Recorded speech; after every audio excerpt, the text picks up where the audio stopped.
Hey everybody, welcome back to another video. Today we have the top 5 romance anime, but first, before we get into that, I wanted to remind you to hit the subscribe button if you haven't yet. That way you can stay up to date with my anime reviews and my discussions and some of my other videos that I make. Anyways, getting started with this list, today we have two different lists. One of them is my top 5 favorite romance anime, and then the second list is the viewer choice romance anime. So starting off with my top 5 list, I like to watch anime with romance in it, but I don't always like to watch anime that's strictly romance, if that makes any sense. A lot of these titles here, you could say that it's also another genre as well. It's kind of mixed in together, and that's the way I like it. I like to see where it's kind of mixed in with something else, not always strictly romance. Starting off at number 5, we have Chobits, which is a bit of a sci-fi romance comedy. It's got elements of drama there too. I really enjoyed this, not only because of the romance of your main characters Hideki Motosua and Shi, but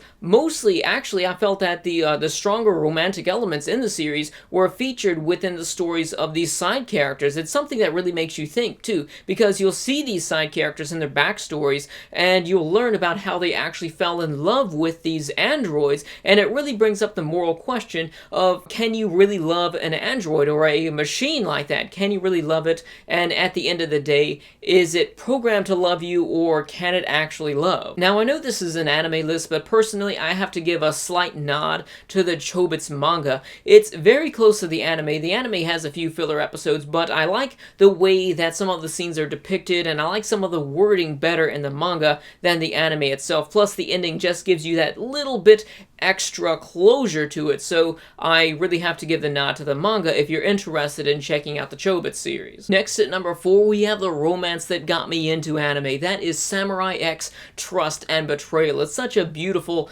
romance in this movie, but it's also very tragic, and I know this isn't something that you could just stumble into without having seen the Rurouni Kenshin series. I mean, you could do it, but you would in the end spoil yourself to some of the events that happen within the series, but still, nonetheless, it is one of the most beautiful romance moments that I can think of with an anime. Next at number 3, we have an anime that I reviewed and gave a 10 out of 10 to. That is Kemonozume. Now, this is an anime that is definitely a hidden gem. Everybody out there needs to watch it, as long as you're a mature viewer, because there's a lot of sex, nudity, blood, and gore in the series, but it also has just about everything you could ask for in an anime: drama, romance, action, comedy, and it's only 13 episodes long, so it really is this total package. The only downside to it is the animation is a bit off. It's going to take some getting used to, but once you do, it will definitely grow on you. Next at number 2, we have another anime that I gave a 10 out of 10 in my review. That is Macross, and I know it's a mech series, but it has very strong romantic elements, and I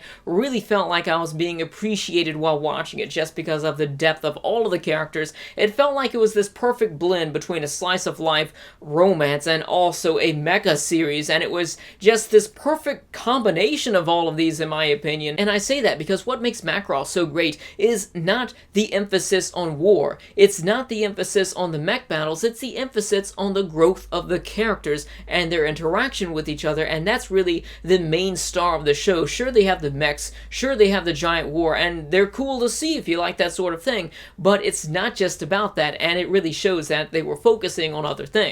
And lastly, my number 1 is Spice and Wolf. I reviewed this a long time ago, back before I even gave anime a number rating system in my reviews, but with this, I don't think I would give it a 10 out of 10. It's one of my favorite anime, but I'm not sure exactly what I would rate it, and the reason why number 2 and number 3 on this list are actually 10 out of 10s, but they're lower than something I don't think would be a 10 out of 10, is simply because I'm placing them on this list depending on how I feel about the romantic elements. With Spice and Wolf, we have the character of Holo, who is probably either my number 1 or number 2 favorite female character out of all of anime, just because of how great her personality is. She likes to joke around, but she's also very mature. Now, she is also tied in with this fantasy element here too, where she's actually the god of harvest, teaming up with Lawrence as they're traveling from city to city in this fantasy historical European countryside there, and they're teaming up so that they can travel along the road, and they have a similar objective to get to,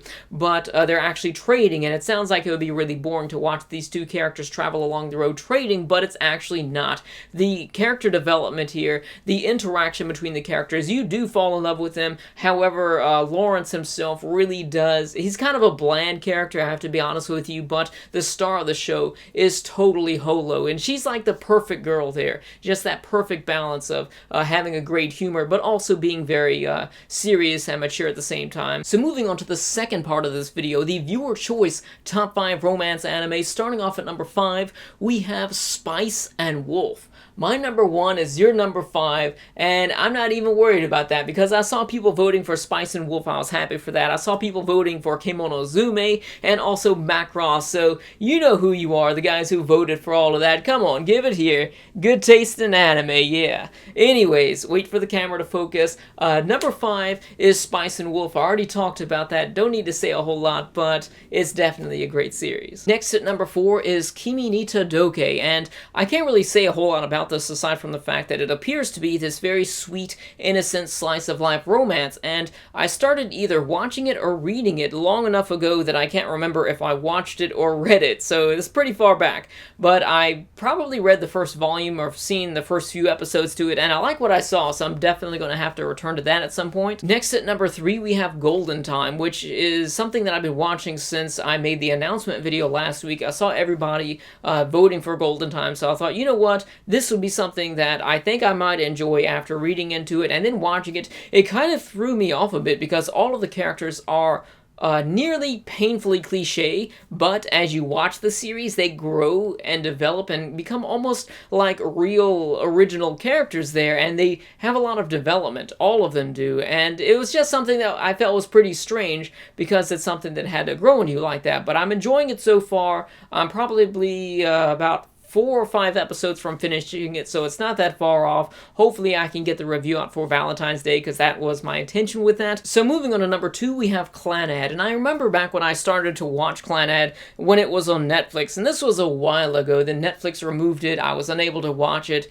and now I have it on Blu-ray. I haven't even seen it yet, and the only reason why I haven't seen it was because how everyone says it's the saddest anime they've ever seen, and whenever, you know, I really get into my anime, and whenever it's really sad like that, it's almost depressing for me because I get that invested into it, and I thought to myself, you know what, I'm just gonna wait until the time is right for me to watch Clannad, and I still haven't watched it yet, just because there's always more anime to watch, and it just always keeps getting pushed back, because I know I'm gonna get really sad over it, because apparently it's one of the saddest anime of all time. But from what I've seen of it, probably like 12 episodes, it was really enjoyable. And lastly, the viewer choice number 1 romance anime of all time.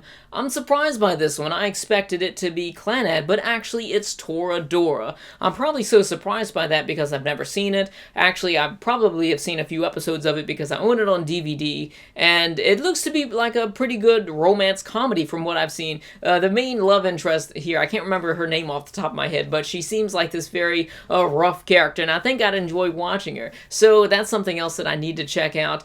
So thank you all for all of your participation in this. Thanks for all of your votes. Let me know in the comments section below if you agree or disagree with either of these lists, and also, what are your top 5 romance anime? Thank you for watching, thanks for all your support with the likes and comments, and I'll see you next time.